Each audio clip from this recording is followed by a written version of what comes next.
Well, today's job is this 562.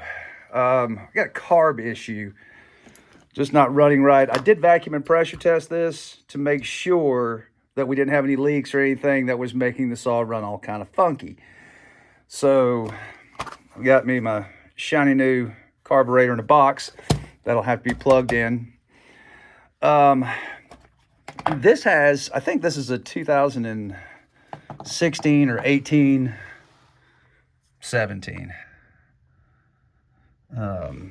And I'd show you this actual badging on the side, but it's just tough to get at.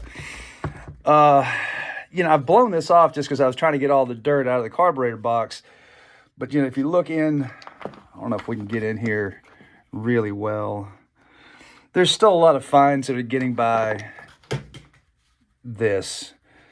You can kind of see it around the seal right there. And Husky's always been really good about filtration. They did come out with, the new and improved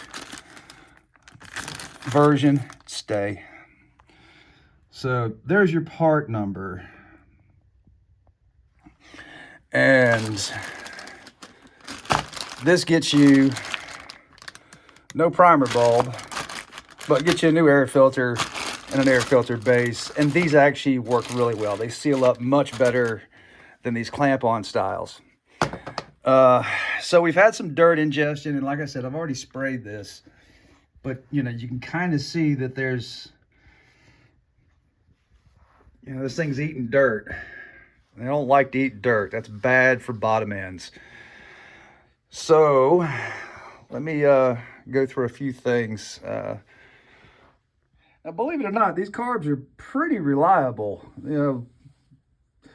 but it is an unserviceable part. Like, you can't buy this part right here that bolts onto the side of the carburetor that has your solenoid, the brains, and all that stuff. Husky just says buy you a new one. So the internal screen's not clogged up at all. I don't see any trash anywhere. Fuel filter's doing its thing. Diaphragms don't look horrible. I mean, there's a little bit of memory in there, but, it's not the end of the world. This diaphragm, could be worse, but it's still supple. I mean, it's not like it's hard as a rock or anything. So we'll chalk this up to maybe a solenoid issue. All right, we can do this off the unit. All I got to do is plug in the carburetor. And the reason why they don't pre-load these is because it has to be matched to the coil. This one has, there's the number we're looking for, is 7002. So when we go to update the firmware on here, so plug the carburetor in, please update. And there's my update firmware.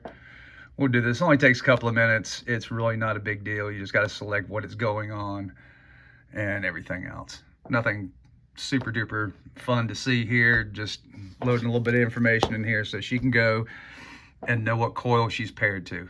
So I plugged in the old carb back into the saw just to see how much runtime was already on it. And obviously something has been replaced along the way, because this is not a 31-hour saw with 461 starts on it.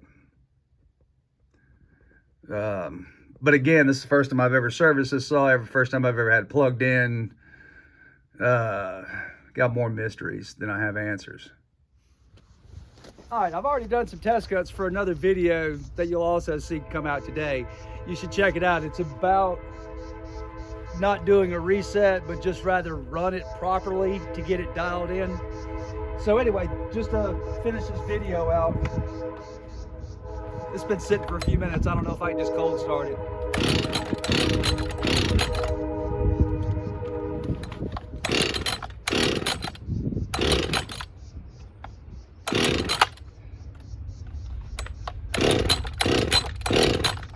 All right, let's try this again.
Okay, I think she's good. All right, so what you witnessed was a hot start issue. And this is in that spot where they were really having some problems.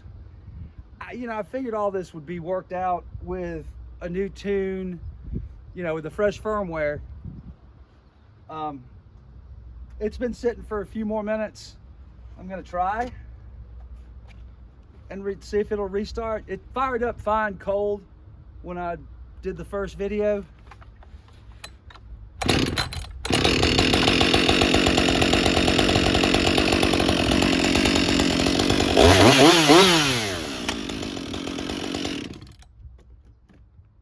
So your hot start procedure would have been the first 3 times I pulled on it, it was just on the on position. It wasn't choked, it wasn't fast idle, because choke is lifted up all the way and that's choke, and then you push it down one and that's partial choke with the throttle advance, that it gets on choke as well. So technically, I guess I should have put it in the choke position, moved it down, and done a hot start procedure for this saw. Well, I sent it back to the customer. I want to make sure that this is the deal. And if you own a 562, you probably never noticed this, but they were nice enough. There's your cold start. Choke it, whatever that means. Oh, decomp, prime it, pull it, push it down to, so there's your choke position.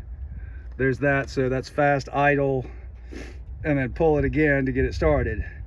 So right there, you got like the little heat wave symbol. You do step 1, 3, 5, and 6. So they even know it's an issue.